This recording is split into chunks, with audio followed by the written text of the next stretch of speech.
अस्सलाम वालेकुम। आज इस वीडियो में आपको दिखाऊंगा एक कंप्लीट वेटनरी का जो पॉइंट ऑफ सेल का सिस्टम होता है वो। इसमें हमारे पास सबसे पहले आता है मास्टर। मास्टर के अंदर आता है master group of account, master title of account, master company, category, item, master का सेल मैनेजर और पॉलिसी, उसके बाद लोकेशंस, फ़ोन बुक और बैच प्रोफाइल। सबसे पहले हम आते हैं मास्टर के अंदर ग्रुप अकाउंट के अंदर। हमने इसको ओपन किया, यहाँ पर व्यू किया तो हमारे पास ये ग्रुपिंग बनी हुई है कि जो भी हमारी कैश बुक है या हमारा बैंक है वो बनेंगे 01 ग्रुप में। सप्लायर्स यानी कि हमारे जो पेएबल अकाउंट्स हैं वो बनेंगे 04 के अंदर। रिसीवेबल्स हमारे जितने भी कस्टमर्स हैं वो बनेंगे 05 के अंदर। कस्टमर्स के लिए हमारे पास बहुत सारी ग्रुपिंग्स हैं, यानी कि 05 से लेके 48 तक ग्रुप सारे खाली हैं। हम जितने मर्जी यहाँ पर एरिया वाइज कस्टमर्स के ग्रुप बना सकते हैं। हर ग्रुप के अंदर 1000 कस्टमर बनेगा। उसके बाद यहाँ पर कैपिटल है 50 के अंदर, परचेज और सेल का ऑलरेडी बने हैं और यहाँ पर एक्सपेंसेस है 98 के अंदर। अब नॉर्मल रिसीवेबल के लिए तो हमने 5 ग्रुप रखा हुआ है, लेकिन अगर हम एरिया वाइज ग्रुप रखना चाहते हैं तो हम यहाँ पर ऐड कर सकते हैं। ऐड करके 06 कोड दे दें और आप आगे एरिया का नाम दे दें, जैसे कि यहाँ पर मैंने आरिफ वाला दिया, सेव कर दिया।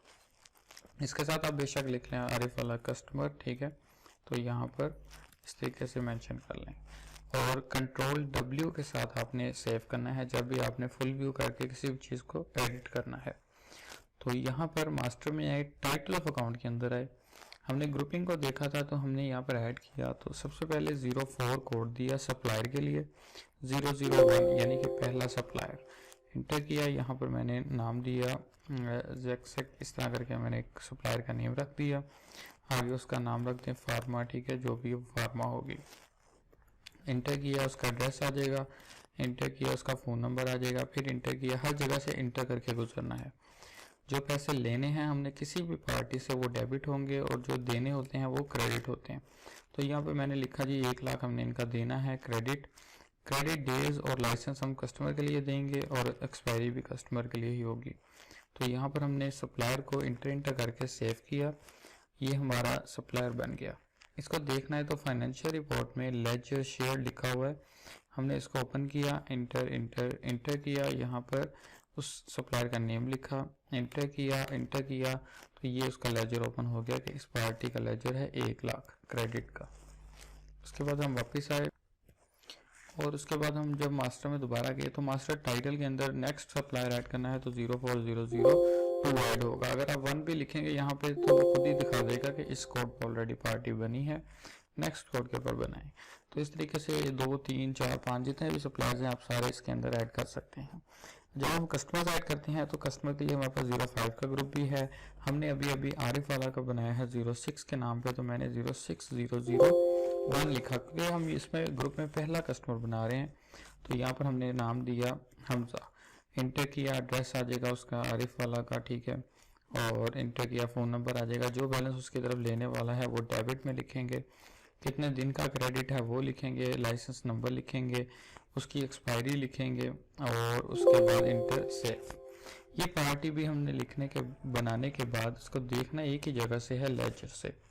फाइनेंशियल रिपोर्ट लेजर, इंटर किया, हमजा नेम लिखा, यहाँ पे इंटर किया तो ये यहाँ पर उसका लेजर शो हो गया 2 लाख डेबिट का। उसके बाद जब हमने दोनों पार्टीज बना ली, पेएबल भी और रिसीवेबल भी, तीसरी चीज़ हम बनाएंगे ग्रुप मास्टर के अंदर से। हमने देखा था बैंक का 01 था, तो यहाँ पर टाइटल के अंदर ही 01 ग्रुप के अंदर 001 पे हमने बैंक बना देना। हमने यहाँ पे बनाया जी MCB बैंक, इंटर किया, सारी डिटेल्स दे के आएंगे। जो भी हमने बैंक का बैलेंस है वो यहाँ पर डेबिट में रख देना है, जैसे मैंने यहाँ पर रखा 5 लाख और इसको कर दिया सेव। बैंक का लेजर भी हम वहीं से ही फाइनेंशियल रिपोर्ट में से लेजर में से देखेंगे। उसके बाद जब हमने ये तीनों चीज़ें बना ली, सप्लायर भी, रिसीवेबल भी, बैंक भी, तो अब हम क्या करेंगे, अब हम यहाँ पे ऐड रिकॉर्ड के अंदर आएंगे। पहले हम मास्टर में मास्टर ग्रुप से देख के टाइटल बनाए हैं, अभी हम कंपनी, कैटेगरी, आइटम की तरफ नहीं गए। अभी हम जस्ट जो सप्लायर्स और कस्टमर्स बनाए हैं उनकी वोचर्स को समझेंगे। कैश रिसिप्ट वोचर जब कैश लेना है किसी से भी, कैश पेमेंट वोचर जब हमने किसी को भी कैश देना है। इसका दोनों वोचर्स का इफेक्ट होगा फाइनेंशियल रिपोर्ट के अंदर कैश बुक के ऊपर। यानी कि रोज नामचा के ऊपर, यानी कि कितना कैश आया है कितना गया है वो सारा यहाँ पर कैश बुक में आता है। जब हमने बैंक का वोचर बनाना है तो हम डेबिट क्रेडिट वोचर बनाएंगे। हमने यहाँ पर सबसे पहले कैश रिसिप्ट वोचर बनाया, इंटर किया। यहाँ पर हमने आके पार्टी का नेम दिया कि कौन सी पार्टी से हम पेमेंट ले रहे हैं। हमजा हमने कस्टमर बनाया था, हमजा का नेम लिया, इंटर किया, तो ये बैलेंस के अंदर शो हो गया कि 2 लाख हमजा से लेना है।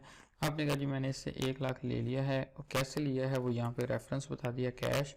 इंटर किया, पॉलिसी कोड 1 नंबर ही हमेशा रहेगी जर्नल पे, तो मैंने इंटर किया, सेव किया और ये रिकॉर्ड हो गया सेव। इसने 2 जगह पे एंट्री ऑटोमेटिकली की है, एक तो लेजर में, दूसरा हमारी कैश बुक में। हमारी साइड पे जो कैश शो होगा वो कैश बुक है, पार्टी की साइड पे जो कैश शो होगा वो लेजर है। हमने कहा जी लेजर दिखा दें हमजा का, तो यहाँ पर जब हमने हमजा का लेजर खोला 2 लाख लेना था, 1 लाख ले लिया, 1 लाख रिमेनिंग हमजा का डेबिट में रह गया, और जो 1 लाख लिया है हमने वो हमारी कैश बुक के अंदर यहाँ पर शो हो रहा है कि ये हमजा की तरफ से 1 लाख आ गया है। ठीक हो गया। आज के दिन की रिसीविंग हमारी 1 लाख की हो गई है, बैलेंस भी 1 लाख है। अब हमने कहा जी यही पेमेंट हम अगर किसी को करते हैं कैश के थ्रू, तो कैश पेमेंट वोचर में जाएंगे, इंटर करेंगे, यहाँ पर हम अपने सप्लायर का नेम देंगे। उसका नेम देने के बाद जब मैंने इंटर किया तो उसने दिखाया जी 1 लाख इसका देने वाला है माइनस का, तो मैंने यहाँ पर कहा जी इसको मेरे पास क्योंकि 1 लाख कैश है मैं 50,000 कैश दे देता हूँ, तो कैश से 50 दिया, सेव कर दिया, रिटर्न बैक किया, यही जो हमारा कैश बुक था उसको दोबारा आके देखा, उसने दिखाया जी आपने इस सप्लायर को यहाँ पे ये वाला 50,000 क्रेडिट कर दिया। आज के दिन की रिसीविंग हुई थी लाख की, हमने पेमेंट 50 की कर दिया, लास्ट बैलेंस भी हमारे पास 50 पड़ा है। ठीक हो गया। और यही बैलेंस लेजर के अंदर जो सप्लायर का लेजर है उसके अंदर ऐड हो गया है, और उसका 50 रिमेनिंग रह गया है देने वाला। ये तो हो गया कैश के थ्रू, जब भी किसी भी कस्टमर से रिसीविंग करनी है तो कैश रिसीव वोचर कैश के थ्रू अगर कर रहे हैं, और अगर किसी को भी कैश के थ्रू पेमेंट कर रहे हैं तो कैश पेमेंट वोचर। अब हम करते हैं बैंक की बात, तो DRCR वोचर में आए, यहाँ पर डेट आएगी, टाइप आएगी, वोचर नंबर आएगा, यहाँ से जस्ट आपने इंटर करके नीचे आना है। यहाँ पर आके जिस भी पार्टी को पेमेंट दे रहे हैं वो डेबिट करेंगे, और जिस पार्टी से लेकर दे रहे हैं यानी जिस अकाउंट से जा रहे हैं वो क्रेडिट करेंगे। अगर हम यहाँ पर सप्लायर को दे रहे हैं तो सप्लायर का नेम डेबिट में आएगा, इसका 50,000 देने वाला है, और क्रेडिट के अंदर आएगा MCB, तो MCB के अंदर इस टाइम 5 लाख पड़ा है, और यहाँ पर हमने इसको दे दिया कि हमने इसका 50,000 देना था, 50,000 दे के हमने इसको सेव करवा दिया। इसको यहाँ पर लिखेंगे ऑनलाइन या हमारा बाय चेक। ठीक हो गया। तो यहाँ पे जो भी हमारा रेफरेंस होगा वो हम यहाँ पे बता देंगे, ठीक है, चेक नंबर यहाँ पे मेंशन कर देंगे, इंटर और सेव। ये सेव हो गया। अब इसने जो एंट्री की है वो कैश बुक से नहीं जाएगी, यहाँ पर कैश बुक खोली तो कैश में वही देखिए हमारा 50 अभी भी पड़ा हुआ है। तो हमने जब लेजर खोला यहाँ पे अपने सप्लायर का, तो उसने दिखाया कि आपने इसका लाख देना था, 50 दे दिया कैश से, 50 दे दिया ऑनलाइन या चेक से, बैलेंस हो गया इसका 0। तो हमने लेजर देखना है बैंक का, जिस बैंक से हमने पेमेंट की थी। तो MCB का लेजर खोला, 5 लाख था MCB में, जिसमें से ऑनलाइन 50,000 दे दिया, 4,50,000 हमारा रिमेनिंग रह गया। ठीक हो गया। तो ये हमारे 3 वोचर थे, कैश लेने का, कैश देने का, और बैंक से कैश यहाँ से हमने दिया है। अगर हम लेते हैं कैश बैंक में तो तब भी हम यही DRCR वोचर करेंगे, तब डेबिट बैंक कर देंगे क्योंकि ऐड बैंक में हो रहे हैं, और क्रेडिट हमारा कस्टमर होगा यानी कि हमजा जिससे हमने लेने हैं, और जितने पैसे आए होंगे उतने पैसे हम लिख के किस रेफरेंस से आए हैं, ऑनलाइन आए हैं वो बता देंगे और इसको सेव कर देंगे। तो ये ऑटोमेटिकली क्या करेगा, बैंक के लेजर के अंदर वो पेमेंट ऐड कर देगा। अभी 4.5 लाख था बैंक के अंदर, तो 30,000 ऐड हो गया, 4,80,000 बैंक के अंदर हो गए, तो हमजा के लेजर में से वो ऑटोमेटिकली कम हो गए। अब मास्टर के अंदर वापस आए, हमने ग्रुपिंग को देखा था, सप्लायर बनाए और उसी के साथ कस्टमर्स बनाए, बैंक बनाया, और एक्सपेंसेस भी हमारे यहीं पे बनेंगे 98 के अंदर, जो कि 98 हमारा एक्सपेंसेस का कोड है।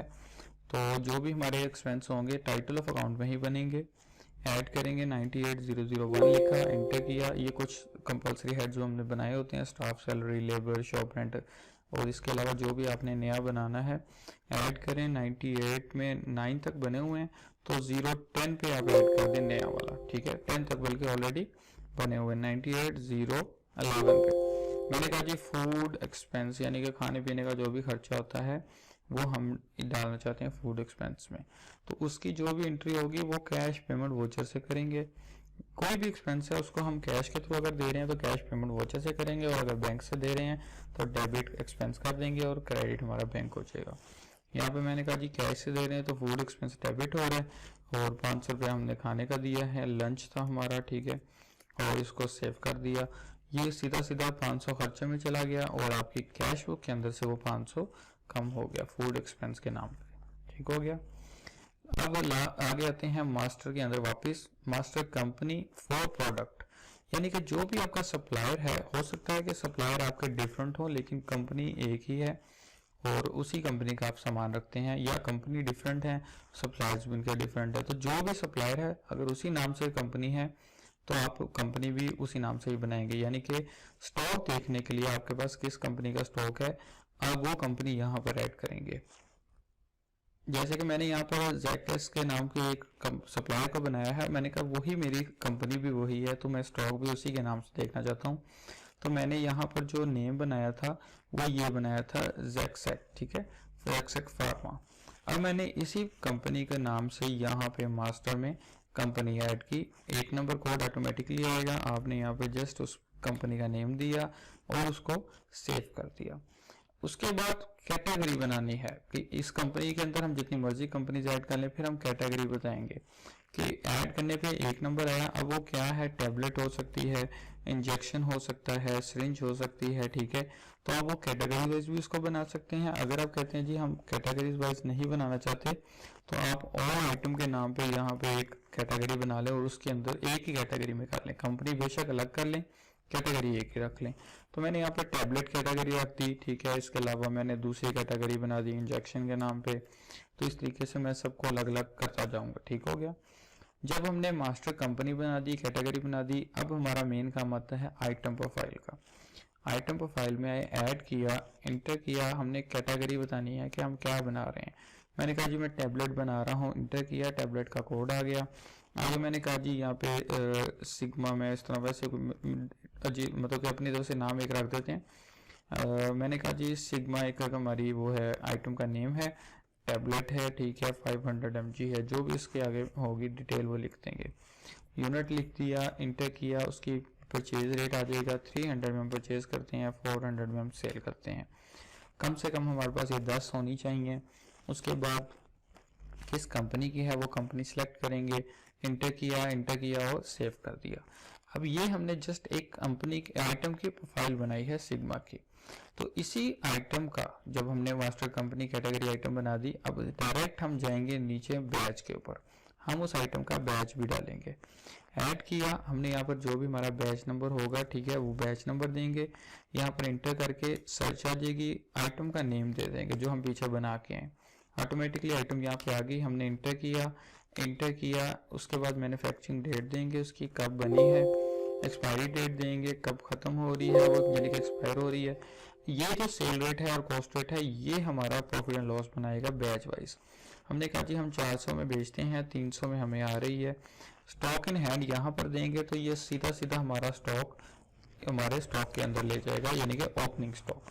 अगर हम उसको अलग अलग डालना चाहते हैं स्टोर के अंदर तो फिर हम परचेज इनवॉइस में से उसको डालेंगे और ओपनिंग के नाम पे ही डालेंगे। मैं यहाँ पर डाल देता हूँ कि मेरे पास 40 पैकेट पड़े हैं और ये मैंने सेव कर दिया। जब मैंने इसको कर दिया, इसके बाद मैंने यूटिलिटी में री इंडेक्सिंग किया कि सारी एक दफ़ा फाइल्स रिफ्रेश हो जाएं। अब मैंने देखा कि जो मैंने मास्टर के अंदर कंपनी बनाई थी, उसकी कैटेगरी बनाई थी और उसको एक आइटम में कन्वर्ट किया था उस सिग्मा को, और उसी कंपनी का बैच भी बना दिया है, वो मैं स्टॉक में देखना चाहता हूँ। ओवरऑल जितना स्टॉक है वो यहाँ पर आएगा स्टॉक इन हैंड में। कंपनी वाइज देखना है तो लाइक कंपनी, अगर लोकेशन वाइज देखना है तो लोकेशन वाइज, और अगर बैच वाइज देखना है तो यहाँ से। हमने कहा जी स्टॉक इन हैंड, इंटर करके ओके किया, तो ये दिखाया इसने कि जैकेस कंपनी की टैबलेट कैटेगरी में ये सिग्मा आइटम आपके पास 40 पड़ी हैं। यही चीज़ अगर मैं इसके बैच वाइज देखना चाहूँ तो मैंने बैच स्टॉक खोला, इंटर किया, यहाँ पर मैं बैच नंबर दे दूँ या आइटम का नेम दे दूँ। तो मैंने यहाँ पर आइटम का नेम दिया सर्च के अंदर, इंटर किया, उसने खुद ही उसका बैच कोड उठा लिया, इंटर किया और ये उसने उसका बैच दिखा दिया कि इस बैच के अंदर आपके 40 स्टॉक पड़ा हुआ है। अब हमने कहा जी ये तो हो गया जब हमने ओपनिंग स्टॉक डायरेक्ट डाला। अगर हम डिफरेंट लोकेशन में डालना चाहते हैं, यानी कि हमारे पास एक लोकेशन थी साहिवाल, दूसरी है लाहौर, तीसरी है हमारी आरिफ वाला की, और अगर हम उस आरिफ वाला के साथ उसके वहाँ का जो भी हमारा डीलर यानी कि हमारा जो वहाँ का पर्सन है जो डील कर रहा है उस वहाँ को उसका नाम भी मेंशन कर दें, सेव कर दें। अब यहाँ पर अगर हमने कोई अलग से आइटम रखनी है या यही वाली आइटम को फॉर एग्जांपल हमने उधर के स्टॉक में अलग रखना है, तो हम इसको डालेंगे परचेज इनवॉइस में से, और यहाँ पर आके हम ओपनिंग का हेड देंगे, OPEN लिखेंगे, यहाँ पे ओपनिंग का अकाउंट आ जाएगा।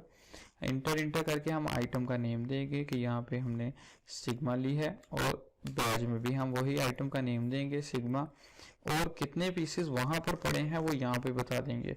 अभी मेरे पास 40 पीसेस पड़े थे जो हमारे पास इधर मेन हमारी शॉप पे हैं, और मैंने कहा जी 50 पीसेस मेरे पास पड़े हुए हैं यानी कि 15,000 वैल्यू के, लेकिन इंटर करके जब मैं नीचे आया तो मैंने लोकेशन चेंज की। मैंने कहा जी आरिफ वाला में सजाद के पास पड़े हैं, इंटर किया, सेव कर दिया। अब मेरे पास स्टॉक इन हैंड के अंदर टोटल जो आइटम आएगी वो आएगी यहाँ पे 90, ठीक है, क्योंकि ओवरऑल तो मेरे पास 90 पड़े हैं। लेकिन अगर मैं इसको देखना चाहता हूँ लोकेशन वाइज, तो ये मैं स्टोर लोकेशन में आया और मैंने कहा जी इंटर मुझे लोकेशन वाइज दिखाओ कि आरिफ वाला में कितने पड़े हैं, तो उसने दिखाया जी आपके पास आरिफ वाला में 50 पड़े हैं, ठीक है। और अगर मैं उसको कहता हूँ कि जो यहाँ पर हमारी शॉप के अंदर है यानी कि साहिवाल के अंदर है उसमें कितने पड़े हैं, तो यहाँ पर लोकेशन में साहिवाल दिया, इंटर किया, तो ये हमारा साहिवाल के अंदर स्टॉक आ जाएगा जो कि ओपनिंग के अंदर जाएगा, वो ओवरऑल स्टॉक साहिवाल के अंदर ही आता होता है, ठीक हो गया। अच्छा, यहाँ पर मेरे पास ओवरऑल स्टॉक आ गया। अब हम गए वापस ऐड रिकॉर्ड मास्टर के अंदर, हमने आइटम बना ली थी, उसके बाद बैच बना लिया था। अब मेन चीज़ हमारी लोकेशन भी हमने बना ली। एक चीज़ तो रह गई थी पॉलिसी, वो हमारी जर्नल ही चलेगी, वो ऑलरेडी 1 नंबर पर बनी हुई है। अगर कोई उसके अलावा मजीद कोई पॉलिसीज बनानी है तो यहाँ पर हम ऐड कर सकते हैं। और उसके बाद जो मेन ज़रूरी चीज़ है वो है मास्टर सेल ऑफिसर 05, जो हमारा यहाँ पर मास्टर का ग्रुप था कस्टमर्स का, उसको 05 के अंदर हम कैसे डील करेंगे वो उसके लिए अलग से हमारा RSM होगा। 06 का RSM हम अलग से बनाएंगे। तो हमने मास्टर के अंदर मास्टर RSM को खोला, फुल व्यू किया, तो हमारे पास 05 के ग्रुप के अंदर एक डायरेक्ट सेल का अकाउंट बना हुआ, यानी कि जब शॉप से डायरेक्ट सेल हो रही है तो वो हम SPO को एज अ डायरेक्ट सेल ही लेके चलेंगे। अगर आप कहते हैं जी 06 जोन सा है उसके अंदर 01 कोड पहला नंबर दे दें। ये 06 मैंने RF वाला का कोड यहाँ पे दिया है, 01 जस्ट एक नंबर दिया है फर्स्ट, और मैंने कहा जी यहाँ पे सजाद नेम रख दें, ये मेरा बंदा है जो वहाँ पे डील करता है सेल को, ठीक हो गया। तो यहाँ पर जैसे मैंने RSM बनाया मेरा मास्टर हो गया कंप्लीट। ये मैंने एक सिंगल आइटम बनाई है, आपने सारी आइटम जैसे ही बनानी है, उनके बैच भी बनाने हैं, अपने सारे कस्टमर भी बनाने हैं, सप्लायर भी बनाने हैं। जब सब कंप्लीट हो जाएगा तो आपका मास्टर हो जाएगा कंप्लीट। फिर आपका सारा वर्किंग होगी ऐड रिकॉर्ड के अंदर। ऐड रिकॉर्ड के अंदर हमने रिपोर्ट्स तीनों देख लिए हैं। अब हम परचेज और सेल की तरफ आते हैं, फिर रिटर्न्स और एडिटिंग की बात करेंगे। और आगे ये जितनी भी हैं ये सारी रिपोर्ट्स हैं, लेजर की, लेजर डिटेल की, cash book, trial balance, balance sheet, और इसके अलावा परचेज की रिपोर्ट्स हैं, सेल की रिपोर्ट्स हैं, उसके अलावा यहाँ पे स्टॉक की रिपोर्ट्स हैं, ठीक है। ऐड रिकॉर्ड में आए, अब हमने कहा जी अभी तो हमारे पास स्टॉक ऑलरेडी पड़ा हुआ है तो हम पहले डायरेक्ट सेल करते हैं। सेल इनवॉइस में आए, इंटर किया, बिल नंबर आ गया, इंटर किया, कस्टमर का नेम देंगे हमजा, इंटर किया, हमजा की तरफ हमारा ऑलरेडी पार्टी बैलेंस शो हो रहा है 70,000। अब उसने पूछा जी ये एरिया को कौन सा RSM डील करता है, यहाँ पर मैंने स्पेस दी, एक इंटर किया, तो यहाँ पर सर्च आ गई। मैंने कहा जी सजाद इसको डील करता है, सजाद का नेम दिया, कोड भी सजाद का ही आ गया, इंटर किया, इंटर किया, इंटर किया। जब यहाँ पर कोड पे आया तो उसने पूछा आइटम कौन सी, मैंने कहा जी इंटर करें और सिग्मा नेम यहाँ पे सर्च कर लें, सिग्मा नेम उठा लिया और इंटर किया। जब मैंने यहाँ पर भी सिग्मा उठाया ना तो उसने मुझे दिखाया जो आपका स्टॉक पड़ा है 90 इस बैच के ऊपर। मैंने कहा जी इसमें से इस तरह करें 20 पीस आप सेल कर दें, 40 का 400 का यानी कि रेट है, 8,000 का अगर डिस्काउंट देना है 2% 5% वो यहाँ पे डिस्काउंट दे दें। वो यहाँ से निकाल के उसको 7600 का उसने बिल बना दिया। अगर वो ऑन द स्पॉट पेमेंट हमें दे रहा है कस्टमर तो यहाँ पे कैश रिसीव वाउचर कर लें, अगर नहीं दे रहा तो इंटर करके सेव कर दें। अभी ये कहाँ से देना है वो हम लोकेशन भी यहाँ पे चेंज कर सकते हैं, साहिवाल से देना है, आरिफ वाला से देना है तो हम वो लोकेशन देंगे। मैंने आरिफ वाला दिया, इंटर किया और सेव कर दिया। मोर एंट्री करेंगे, अगली आइटम देंगे, क्वांटिटी देंगे, सेव करते जाएंगे जब तक ये बिल कंप्लीट नहीं होता। जब बिल कंप्लीट हो गया तो हम ऐड न्यू करके नेक्स्ट बिल स्टार्ट कर देंगे। इस इन्वॉइस को प्रिंट करना है तो इन्वॉइस प्रिंट पे क्लिक करेंगे। बिल नंबर 1 आ गया, ये हमारे सामने इन्वॉइस आ गई।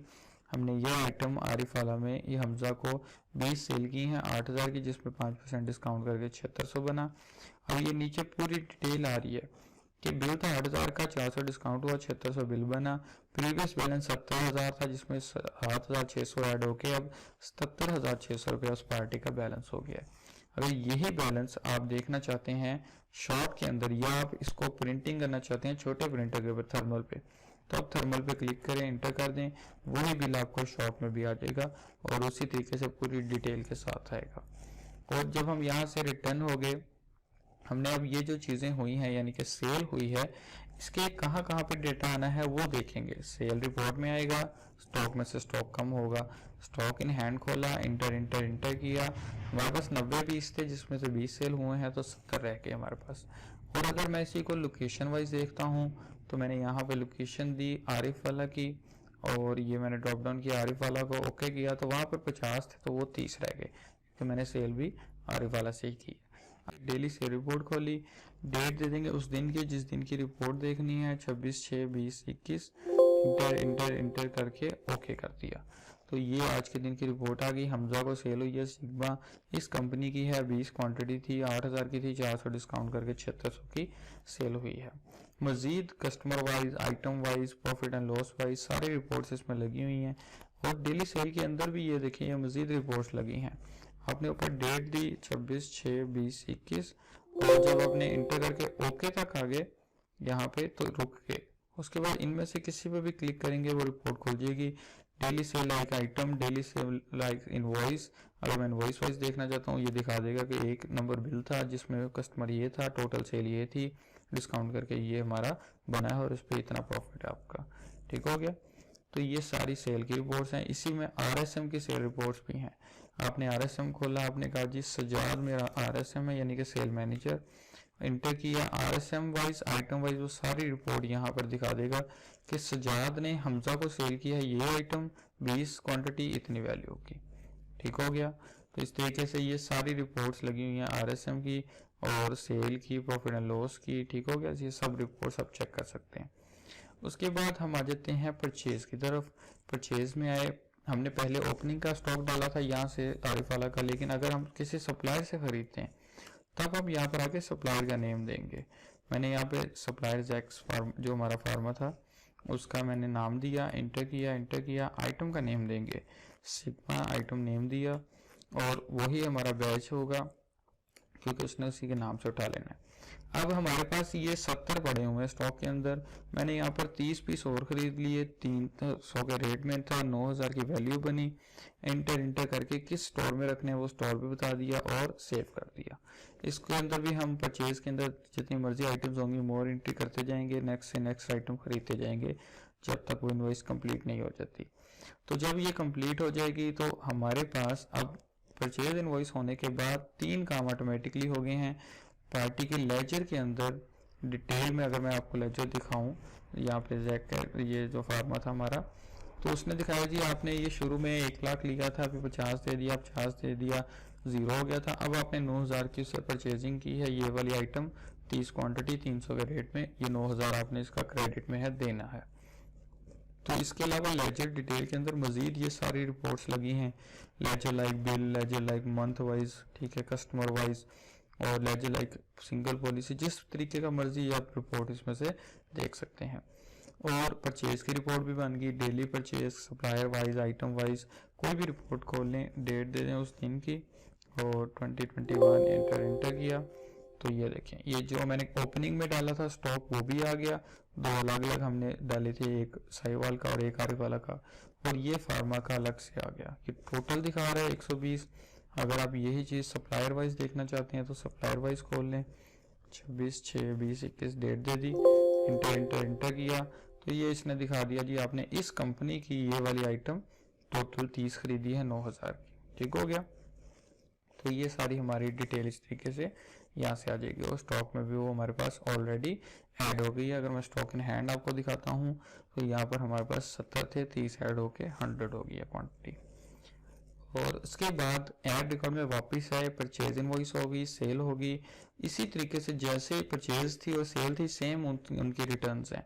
परचेज रिटर्न करेंगे, सप्लायर का नेम देंगे, आइटम बताएंगे, जितनी वापस आई है वो हमारा यहाँ पर हम यानी कि सप्लायर को मैं अगर 10 पीस वापस भेजता हूँ तो वही सप्लायर का नेम दिया, आइटम दी, उसी का बैच दिया, ठीक है, 10 पीस लिखे और ये यहाँ पर आके मैं पार्टिकुलर में मैंने लिख दिया रिटर्न, ठीक है, और इंटर करके सेव कर दिया।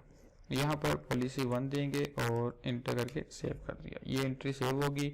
इसने ऑटोमेटिकली क्या किया, स्टॉक इन हैंड में से जो हमारे 100 पीस थे उसमें से 10 पीस रिटर्न कर दिए और सप्लायर के जो लेजर में 9000 हमने देना था उसमें से जो हमारे 10 पीसेस के 3000 का डिफरेंस आया वो निकाल के 6000 रिमेनिंग बचा दिया कि इतना अब हमने उसको देना है। ऐसे ही सेल की रिटर्न है, सेल में कस्टमर का नाम देंगे, आरएसएम का नाम देंगे, आइटम का नेम, कितनी क्वांटिटी वापस आई है और सेव कर देंगे। वो भी ऑटोमेटिकली हमारे स्टॉक में वापस ऐड हो जाएगी और कस्टमर के लेजर से पैसे कम हो जाएंगे। उसके बाद एडिटिंग आ जाती है। इनवॉइस एडिटिंग हम कर सकते हैं, यानी कि यहाँ पर अब मैं लेजर डिटेल खोल के मैं किसी भी पार्टी का इनवॉइस नंबर देख सकते हैं। हमने यहाँ पर नाम दिया हमजा का, हमजा को मैंने अभी सेल की थी 1 नंबर इनवॉइस पे 20 क्वांटिटी, ठीक है, और इसकी वैल्यू बनी थी 7600 की। और जो हमारी रिटर्न करने के बाद स्टॉक बचा हुआ है वो है 90। अगर मैं एडिटिंग करता हूँ तो वो स्टॉक को भी चेंज करेगा और इनवॉइस को भी चेंज करेगा। तो मैं यहाँ से गया एडिट इनवॉइस में, हम वोचर को भी एडिट कर सकते हैं। वोचर के नंबर, टाइप और डेट देख के हम वो देंगे और एडिट हो जाएगा। ऐसे ही परचेज की इनवॉइस एडिट हो जाएगी, ऐसे ही सेल की। तो मैं सेल इनवॉइस में गया, मैंने एडिट के ऊपर क्लिक किया, वहां पर 1 नंबर इनवॉइस थी, ऊपर इंटर किया, इंटर किया, इंटर किया, इंटर किया, इंटर किया। जब कैश रिसीप्ट पे आ गया तो मैं यहाँ पे रुक गया। मैंने यहाँ पे बताया जी 20 क्वांटिटी सेल की थी जो कि बनती थी 7600 की डिस्काउंट निकाल के, ठीक है। तो मैंने यहाँ पे कहा जी मैंने क्वांटिटी चेंज कर दी, 40 क्वांटिटी कर दी। रेट भी चेंज कर सकते हैं, क्वांटिटी भी चेंज कर सकते हैं, डिस्काउंट भी चेंज कर सकते हैं। जो भी चीज़ चेंज करनी है वो करने के बाद वापस कैश रिसीप्ट पे आए, क्लिक करें, इंटर करें, कैलकुलेट एंड सेव आ जाएगा, इंटर करें। इसने मैसेज दिया है अपडेट कंप्लीट हो गई है, अब री इंडेक्सिंग कर दें काइंडली, यानी कि जो भी अपडेट हुई है वो री इंडेक्सिंग करने से रिफ्रेश हो जाएगी। अब क्योंकि 90 हमारे पास स्टॉक में थी और मैंने उसकी जो इनवॉइस में थी 20 थी उसको 40 कर दिया, तो यहाँ से स्टॉक में से 20 पीस कम होने चाहिए, 70 स्टॉक में आने चाहिए। तो यहाँ पर मेरे पास कितने आ गए, 70 ऑटोमेटिकली कम हो गए। मैंने उसी पार्टी का लेजर खोला हमजा का, जहाँ पर उसकी इनवॉइस में हमें 20 शो हो रही थी, 7600 की वो थी हमारी वैल्यू। अब वहाँ पर 40 शो हो रहे हैं, 18,000 मतलब 8,000 थी, उसका डबल होकर 16 हो गया, डिस्काउंट भी डबल हो गया 5% और 15,200 की इनवॉइस बन गई जो उससे लेनी है।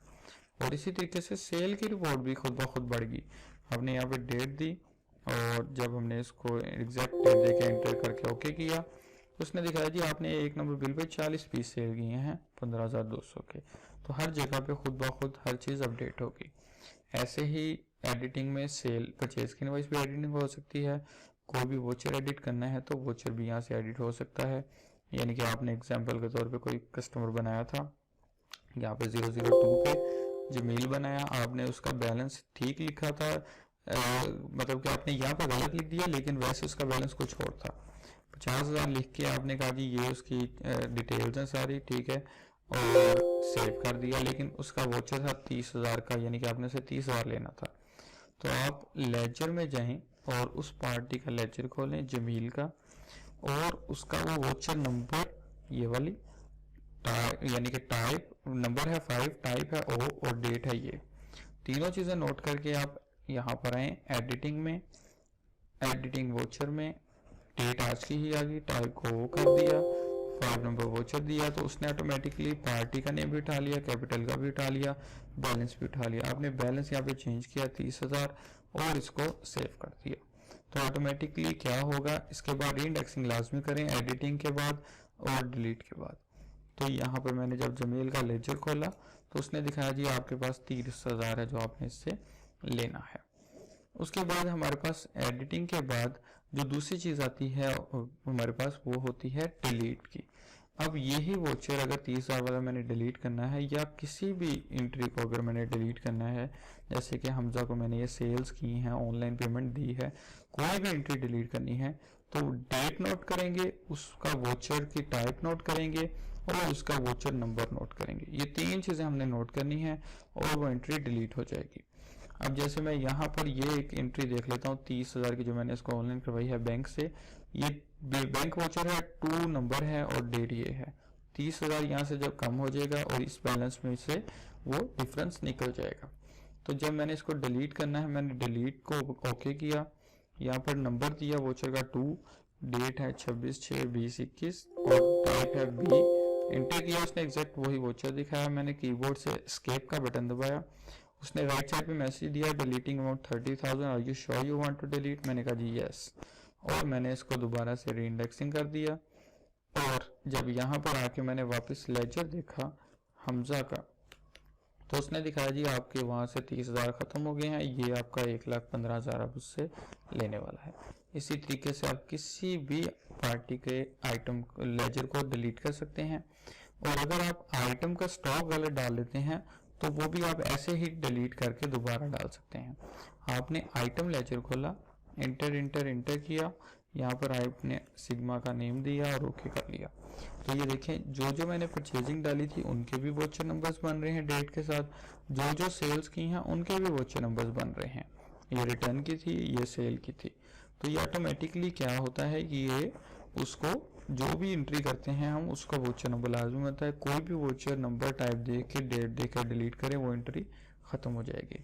अगर आपने स्टॉक गलत डाल लिया था, स्टॉक के वोचर तीनों डिलीट करें और दोबारा से ओपनिंग से या सप्लायर से जिससे भी स्टॉक डालना है उसका दोबारा स्टॉक डाल सकते हैं। और इसके बाद एड रिकॉर्ड क्या हमारा हो गया कंप्लीट। अब हम रिपोर्ट्स चेक करते हैं। शॉर्ट रिपोर्ट है लेजर की, लेजर डिटेल हमने देख लिया है। ऑल पार्टीज का लेजर देखना है डिटेल में, तो इसको करके इंटर इंटर करके ओके कर देंगे। सब पार्टियों का डिटेल में यहाँ पे लेजर आ जाएगा, बैंक का, कैश बुक का, ओपनिंग का, फार्मा का। इसके बाद नेक्स्ट करेंगे, ये बाकी हमारे हमजा का, जमील का, सबके लेजर्स डिटेल में ओपन हो गए। इसी तरीके से अगर शॉर्ट में देखना है तो ट्रायल बैलेंस देख लें। ट्रायल बैलेंस में आए, इंटर इंटर इंटर करके ओके किया तो ये सारी डिटेल आ गई। कैश में कैश कितना है, बैंक में पैसे कितने हैं, किस पार्टी के पेबल के कितने देने वाले हैं। रिसीवेबल में हमजा से 1,15,000 लेने वाला है, जमील से 30,000। टोटल हमारा आरिफ वाला एरिया से 1,45,200 लेने वाला है। हमने 33,000 की परचेजिंग डाली है, अभी तक 15,200 की सेल की है, 500 एक्सपेंस किया है, 6,78,000 की हमारी टोटल यहाँ पे जो एंट्रीज हुई हैं और ट्रायल बैलेंस हमारा इक्वल चल रहा है। इसके अलावा मज़ीद ट्रायल बैलेंस के अंदर हम अपनी मर्ज़ी से भी ये सारी रिपोर्ट्स कोई भी देख सकते हैं। और अपनी मर्ज़ी से आप अगर देखना चाहते हैं कि सिर्फ पेएबल या रिसीवेबल तो वो ग्रुपिंग बता दें। आपने कहा जी 05 या 06 जोन से है ना, उसकी पहली पार्टी से लेके 06999 आखिरी पार्टी तक, यानी कि ये 06 में मुराद था हमारा आरिफ वाला, ये पार्टियां दिखा दो। तो वो जस्ट आरिफ वाला की 2 पार्टियां उठा के ले आया। तो आप ग्रुपिंग वाइज अपनी मर्जी से जो मर्जी यहाँ पर देख सकते हैं। बैलेंस शीट खोल लें, यहाँ पर इंटर करें, आपको सारी डिटेल आ जाएगी। कितना कैश है, कितने पेएबल अकाउंट हैं, कितना आपका कस्टमर से लेने वाला है, स्टॉक की क्या वैल्यू है और आपकी प्रेजेंट वैल्यू क्या है, ठीक है, बिजनेस की। तो ये सारी डिटेल यहाँ पे आ जाएगी। और उसके बाद नीचे हमारे पास डेली एक्टिविटी रिपोर्ट आ जाती है, परचेज़ की सारी रिपोर्ट्स हैं, सेल की रिपोर्ट्स हैं, स्टॉक की रिपोर्ट्स हैं। यूटिलिटी के अंदर आपने रीइंडेक्सिंग करना होता है जब भी आप एडिटिंग या कोई चीज़ डिलीट करते हैं। बाकी old ledger into new ledger कर सकते हैं, ब्रांड चेंज कर सकते हैं, आइटम का कोड चेंज कर सकते हैं। सबसे इम्पोर्टेंट चीज़ होती है बैकअप। डेली माई बैकअप पे क्लिक करें ताकि ये डी ड्राइव के अंदर माई बैकअप का एक फोल्डर बनाए और उसमें डेट वाइज आपका बैकअप बनता जाएगा। जैसे कि 26/6 डेट है तो माई बैकअप फोल्डर में 26/6 डाटा फोल्डर के अंदर आपका आज के दिन का सारा बैकअप बन जाएगा। इसके अलावा कोई भी क्वेश्चन हो तो आप दिए गए नंबर पर रब्ता कर सकते हैं। शुक्रिया।